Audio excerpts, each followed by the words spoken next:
Hello everybody. Today I'm in my good friend Rolly Munro's workshop. One of the questions I get the most when selling or demonstrating his tools or when people visit me is how do I sharpen the cutter on my Munro hollower? So now this is the typical way it would be done. The grinding will be done, or the honing. So a bit of lubricant on the wheel. what kind of lubricant? Just water's fine. Even soapy water's fine. Now the drills run at a fairly low speed. Little battery. And go. Okay, the actual rotation speed should be between 500 and 1000 RPM. Any slower than 500 RPM and it might be a bit tedious. Any faster and you're going to spray water everywhere. And if you're running far too fast, you're just going to burn out your diamond wheel too quickly. Okay. So what we do is present the heel of the cutter, that's the back side of the cutter, first, and then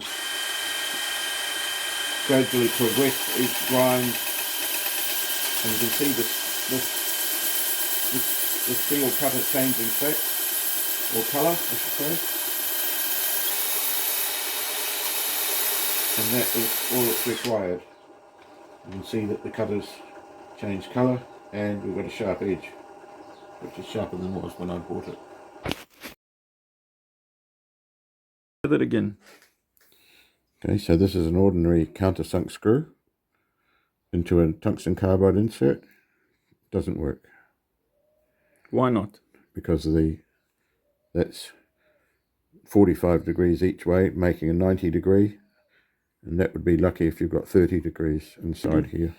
You see, this is the taper in the head of the screw is much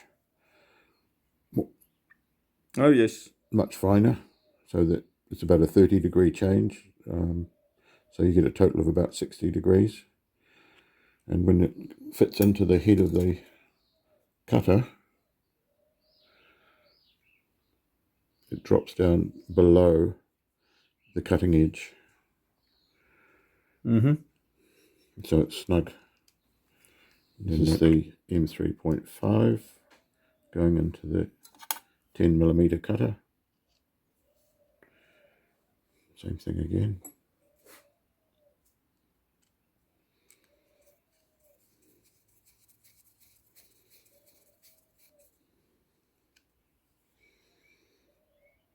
And again, snug. And this is the 6mm cutter with the M2.5 screw in it. Okay. Rigged up, especially with the smaller cutters. Oops. They can be set up upside down in the holder. Why would you do that? For the ease of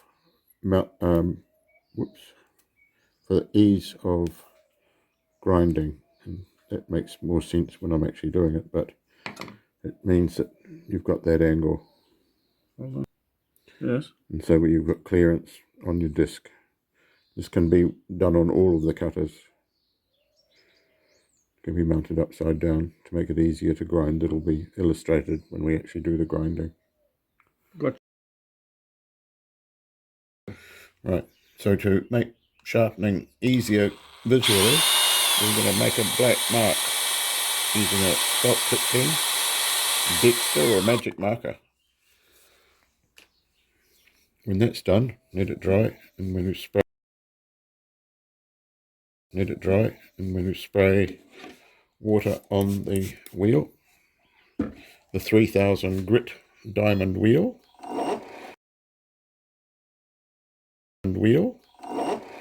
presenting the heel of the cutter first, and then gradually tilting the cutter so that the shiny mark comes right up to the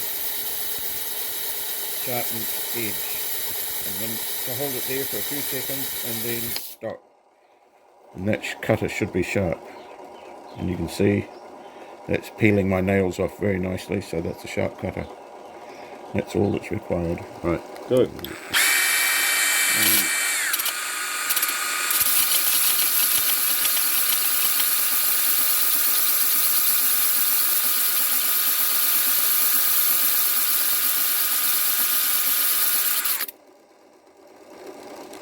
sharp.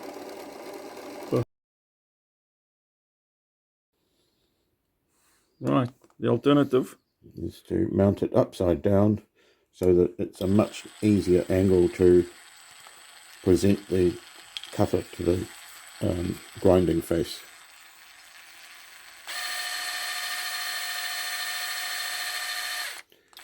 One hand and the other way, of course. And presenting the heel of the cutter to the face of the grinding wheel. Now you notice that I can go much further into the centre of the grinding wheel when it's presented this way.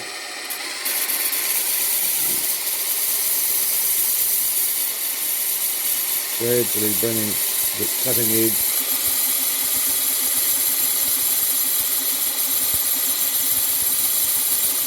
get it to sharpen.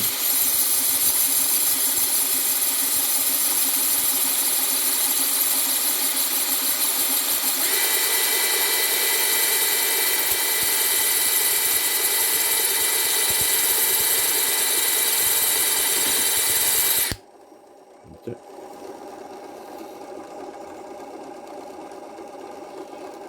sharp, easy as that. How do you know that it's sharp? Well, the test for sharpness is if you take your fingernail and stroke it against the cutting edge, it'll nip a little bit of Yeah, I can see create that. a shaving of nail. I can see that. Obviously gently. If it doesn't do that, then it's probably not sharp enough.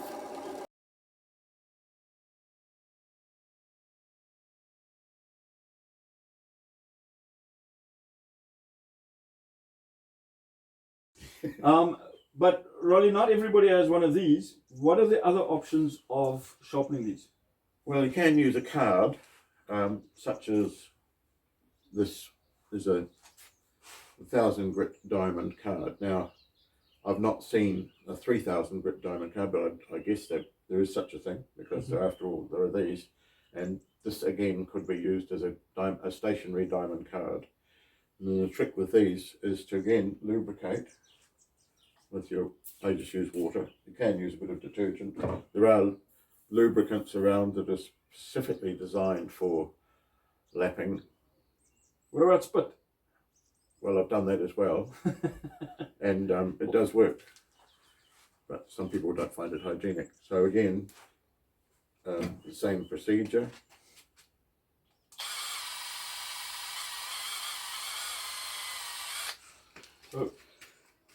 So the drill speed is actually quite low. It only needs to be, up to 500 RPM, but generally I run it fairly slowly.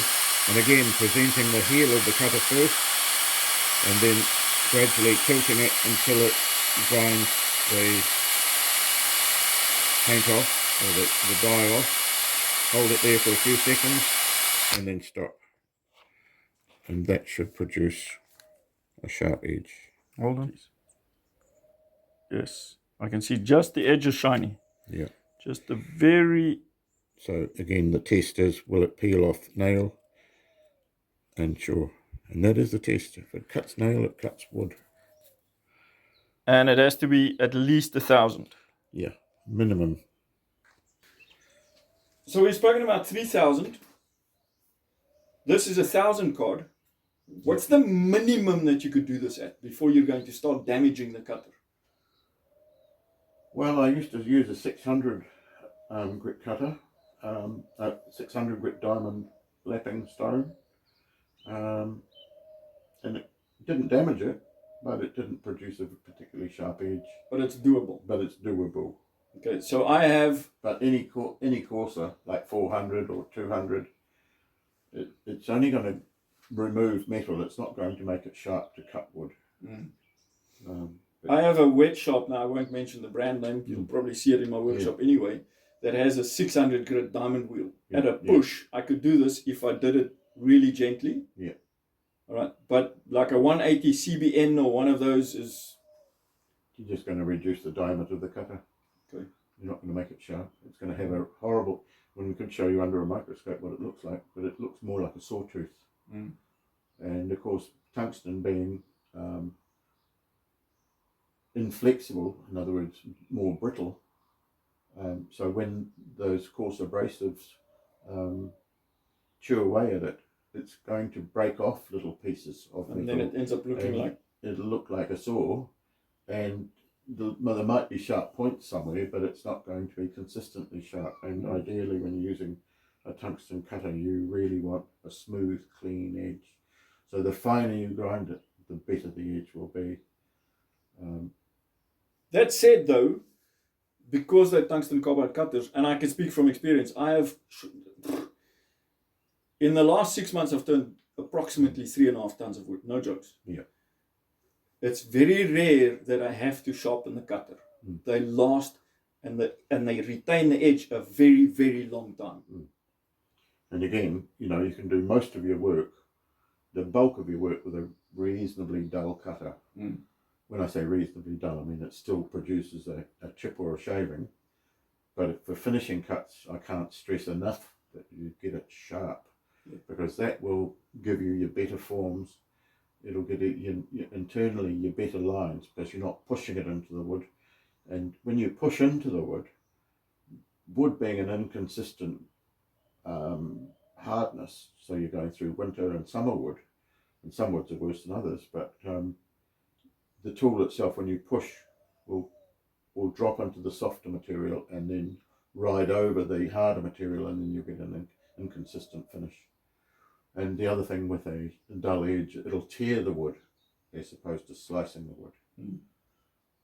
Yes, and this, the thing is, you keep saying cutter. This is a cutter, it's not a scraper. There's a massive difference. You get a lot of tungsten carbide scrapers out there. It's not the same. This is a cutter. So what I will do is I will take some close-up videos and we'll show people why it's a cutter. It's like a little cup. It's not a flat scraper. Right? You can do negative rake scraping and so on and get a pretty clean finish. But with these, it's the finish is superb. And I've used them for a couple of years now. They work really, really well.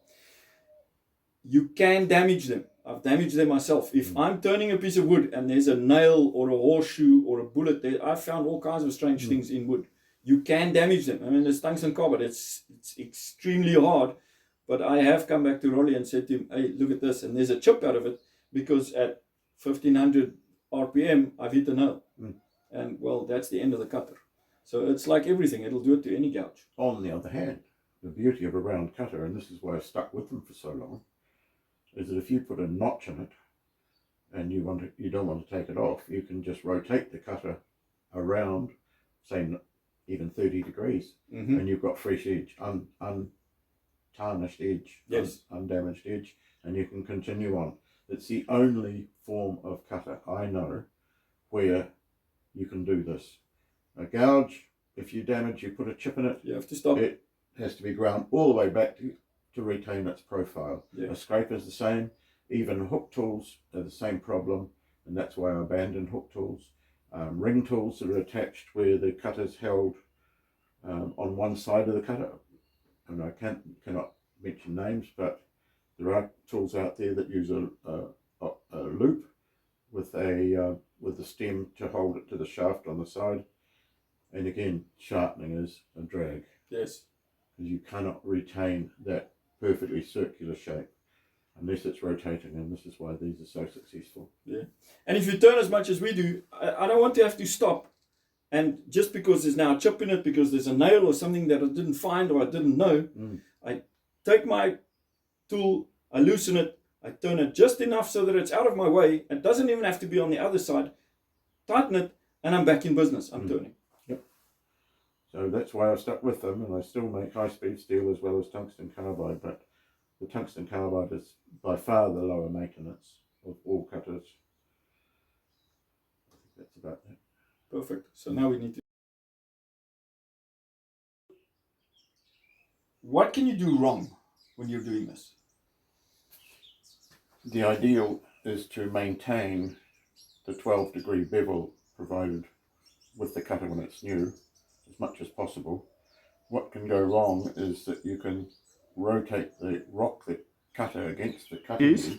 That the cutter can be rotated against the grinder and changing the cutting bevel angle and rounding that bevel angle off, therefore affecting the predictability of the tool as it cuts. So that's why I recommend using a marker, marking it until you practice and you can see the progress of the grind. It pays not to overgrind, it pays to test it regularly rather than grind away until it's overground. You don't want to overgrind it because you're going to literally grind the edge off the cutter. Yeah. So yeah, the problem with it is that you can change the bevel angle and therefore the way the tool performs. If you square the bevel up too much, it's going to make the tool difficult to find the cutting edge on the tool. It'll also mean that you're over grinding, and therefore it won't match the depth gauge. Ah, okay. The depth gauge of the tool. So, all right. So that the secret is to take as little as possible off the cutting edge, and that way it'll stay matched to the depth gauge. That makes sense. Radius. So you were saying about tungsten carbide? Well, tungsten carbide, this is particularly fine grained tungsten carbide, requires very little grinding. In fact, it's not grinding at all, it's really power lapping. And all you're doing is putting a fine edge back on it. Any coarser than a 3000 grit wheel is going to mean you're going to grind it, but it won't be sharpened.